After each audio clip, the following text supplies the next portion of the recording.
1970 সালের সে ভয়াল রাতে পটুয়াখালী থেকে নোয়াখালী প্রায় 5 লক্ষ মানুষ হারিয়ে গিয়েছিল বন্যার পানিতে। সেই রাতেই আমি হারালাম আমার মা, বাবা, খালা আর তার শিশুপুত্রকে। আমাকে শক্ত করে গামছা দিয়ে এক আম গাছে বেঁধে দিয়েছিল রুস্তমের ভাই।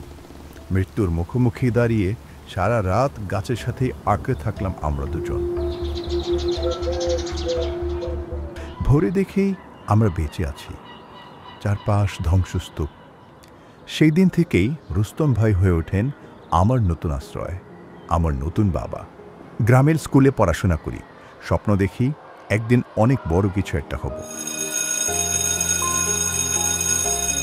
স্কুল পাশ করে বিয়ে করি জান্নাতুল ফেরদৌস স্বপ্নাকে। স্বপ্না কাজ করতেন মেজর মান্নান সাহেবের সোয়েটার ফ্যাক্টরিতে। আমার স্বপ্ন পূরণের জন্য স্বপ্নার পরিবার জমি বিক্রি করে দেয়। আমি যাই দুবাই, হাজারো প্রতিশ্রুতির শহরে, ভবিষ্যতের আশায়। মাসে 2500 রিয়াল পাই, নিজে রাখি 500, আর বাকিটা দেশে পাঠাই। প্রতিদিন স্বপ্ন দেখি একদিন আবার দেশে ফিরব। একদিন দেখি সুবর্ণচরের হারিস চৌধুরী বাজারের পাশে নতুন দোকান বিক্রি হচ্ছে, সুবর্ণ সিটি মার্কেট অ্যান্ড হাউজিংয়ে, সাশ্রয়ী খরচে, দীর্ঘমেয়াদী কিস্তিতে।